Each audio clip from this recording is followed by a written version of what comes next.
उत्तर प्रदेश विधानसभा चुनाव के नतीजों से पहले बड़ा सियासी बवाल मचा हुआ है। सभी 7 चरणों का मतदान शांतिपूर्ण तरीके से पूरा हो गया है, लेकिन अब मतगणना होने से पहले ईवीएम की मूवमेंट को लेकर वाराणसी में बवाल मचा।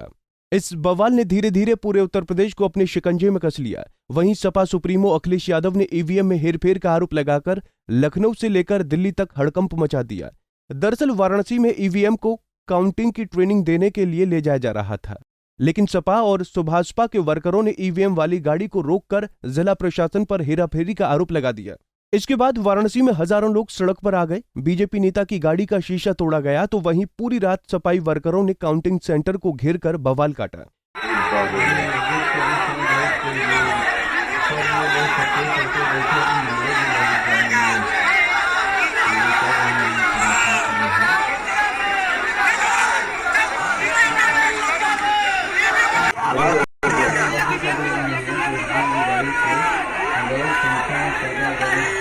चलेगी नहीं चलेगी।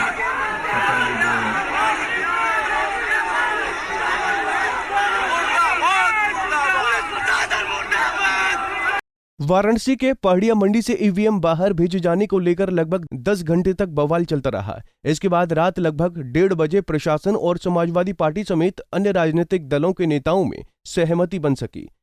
बताया जा रहा है कि चुनाव प्रेक्षक की मौजूदगी में चली बैठक में अंत में तय किया गया कि ईवीएम की जांच की जाए। वहीं अधिकारियों ने भरोसा दिया कि इसके बाद भी गड़बड़ी मिली तो निरस्त किया जाएगा। इसके बाद गाड़ी से सभी 20 ईवीएम उतारकर अंदर ले जाई गईं। जांच करने पर पता चला कि इसमें बटन पर चुनाव निशान की जगह अल्फा, बीटा, गामा आदि प्रतीक मिले। जांच प्रक्रिया देर रात 2 बजे तक चली और ये बात सामने निकलकर आई कि वो डेमो मशीनें थीं, यानी उनका इस्तेमाल ट्रेनिंग के लिए हुआ था। इसके अलावा बैलेट यूनिट और कंट्रोल यूनिट खोलकर भी लोगों को दिखाया गया। साथ ही वीवीपैट भी कैंडिडेट के सामने प्रदर्शित किया गया। इसमें किसी प्रकार की पर्ची और पेपर रोल नहीं मिला। हालांकि सभी मशीनों की जांच को लेकर प्रत्याशी दबाव बनाते रहे तो प्रशासन रैंडम चेकिंग पर ही अड़ा रहा। ईवीएम के बैलेट यूनिट और कंट्रोल यूनिट के नंबर न दिए जाने का सवाल भी हल निकाला गया। इसे तत्काल उपलब्ध कराने के लिए स्टाफ को बुलाया गया। गौरतलब है कि इस पूरी प्रक्रिया से डीएम और कमिश्नर को दूर रखा गया।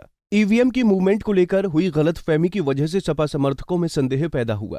बवाल बढ़ने के बाद डिविजनल कमिश्नर दीपक अग्रवाल ने चूक को लेकर गलती स्वीकार की।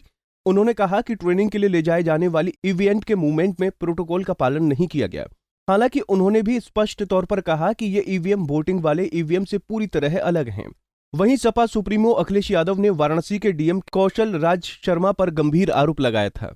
देर रात डीएम कौशल राज शर्मा ने इन आरोपों का सिलसिलेवार तरीके से जवाब दिया। उन्होंने कहा कि सभी उम्मीदवारों को मतदान के दिन इस्तेमाल की गई ईवीएम की सूची मेल कर दी गई है। शर्मा ने बताया कि इन 20 ईवीएम को प्रशिक्षण के लिए अलग से वाहन में रखा जाता है। उन्होंने कहा कि उम्मीदवारों को दिखाया गया है कि ये वोटिंग वाले ईवीएम नहीं है, क्योंकि ईवीएम के दोनों सेट एक दूसरे से नहीं जुड़े हैं। एक छोटे से कंफ्यूजन को लेके हुई है। एक ईवीएम का छोटा पिकअप 20 ईवीएम को लेके जा रहा था यूपी कॉलेज, और यूपी कॉलेज में कल 1000 कर्मचारियों का प्रशिक्षण है। काउंटिंग की सेकंड ट्रेनिंग कर्मचारियों की है, क्योंकि परसों यहाँ पे काउंटिंग होनी है। सेंट्रल गवर्नमेंट के कर्मचारी जो काउंटिंग कराते हैं, उनका फर्स्ट प्रशिक्षण इसी ईवीएम के माध्यम से उसी यूपी कॉलेज में हो चुका है।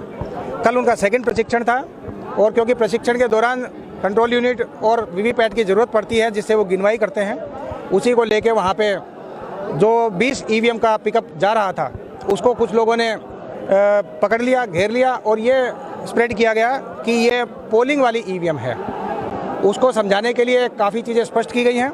अब फाइनली प्रत्याशियों को हम लोगों ने बुलाया है, क्योंकि उन्हीं का सेटिस्फेक्शन होना जरूरी है। कुछ प्रत्याशी हैं वो सेटिस्फाई हो गए हैं, बाकी लोग आने बाकी हैं। सर, लोकसभा विधानसभा की बात की जाए तो ये प्रक्रिया हर बार चलती है, ये कंफ्यूजन कहाँ से हो गया?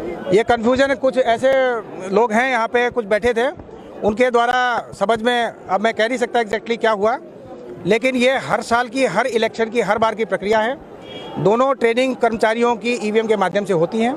ये मूवमेंट कोई नया नहीं है, हमेशा होता है। अब की बार के इलेक्शन में कुछ मुझे लगता है कि अवेयरनेस, या मुझे लगता है सेंसिटिविटी का जो एंगल है काफ़ी लोगों में ज़्यादा है, तो ये कुछ लोग यहाँ पे उसको लेके एक्स्ट्रा सेंसिटाइज हुए और उसको लेकर ये बात सामने आई। फिलहाल अब हम उसको क्लियर कर रहे हैं ताकि जो 70 प्रत्याशी हैं उनकी नज़र में सारी स्थिति स्पष्ट रहे। अब ये मशीनें जो बूथ पे जाती है उनकी एक अलग लिस्ट होती है, वो सारी लिस्टें जो पहले ईमेल के माध्यम से सबको दी गई थी, वो सारी प्रिंट आउट यहाँ मंगा के प्रत्याशियों को दे दी जा रही है। और ये जो 20 मशीनें हैं, इनके नंबर मिलान करा दिए जा रहे हैं। किसी प्रकार से दूर दूर तक ये रिलेटेड नहीं है। ट्रेनिंग की मशीनों के अलग नंबर निकलते हैं, अलग ट्रेनिंग उनकी होती है, वो मिलान करा दिया जा रहा है। जो लोग स्ट्रॉन्ग रूम देखना चाहेंगे उन कैंडिडेट्स को स्ट्रॉन्ग रूम भी दिखा दिया जाएगा। कुछ लोग अब अलग अलग प्रकार की बातें कर रहे हैं, किसी दीवार की, कोई बैरिकेडिंग की। कल जब स्ट्रॉन्ग रूम सील हो रहा था, इस प्रकार की कोई बात सामने नहीं थी। आज भी जब यहाँ पे दिन में स्क्रूटनी के टाइम कैंडिडेट आए तो तब भी बात कोई सामने नहीं आई थी, परंतु कुछ लोगों ने बात की है, तो कैंडिडेट के सेटिस्फेक्शन के अनुसार उसको स्ट्रॉन्ग रूम भी दोबारा चेक करा दिया जाएगा और सारे ईवीएम को मिलान करा के क्लियर करा दिया जाएगा कि किसी प्रकार से पोलिंग की ईवीएम से इसका कोई लेना देना नहीं सर, है। निष्पक्ष चुनाव कराने के लिए महीनों से आपकी टीम कार्यरत है, निष्पक्ष तरीके से कड़ी मेहनत की जा रही है। ऐसे में पब्लिक के लिए, काशीवासियों के लिए क्या एक संदेश होगा जो अफवाह फैल चुकी है? मैं ये कहना चाहूँगा कि ये ट्रेनिंग में ईवीएम का प्रयोग होना बहुत रेगुलर और रूटीन एक्सरसाइज है। जिला प्रशासन की छोटी सी चूक से सपा वर्कर से लेकर सुप्रीमो अखिलेश यादव के मन में संदेह पैदा हो गया। उम्मीद है कि पूरी रात तक चले कवायद के बाद ये संदेह दूर हो गया है। वहीं अखिलेश जैसे समझदार राजनेता से अब ये उम्मीद की जाती है कि वो ऐसा कोई कदम नहीं उठाएंगे जिससे उत्तर प्रदेश के हालात बिगड़े। पंजाब केसरी टीवी के लिए वाराणसी से निशांत चतुर्वेदी की रिपोर्ट। हमसे जुड़े रहने के लिए हमारे YouTube चैनल को सब्सक्राइब करें और नई वीडियो की नोटिफिकेशन के लिए बेल आइकॉन को दबाएं। अगर आप ये वीडियो Facebook पर देख रहे हैं तो लाइक जरूर करें और ज्यादा से ज्यादा शेयर करें। धन्यवाद।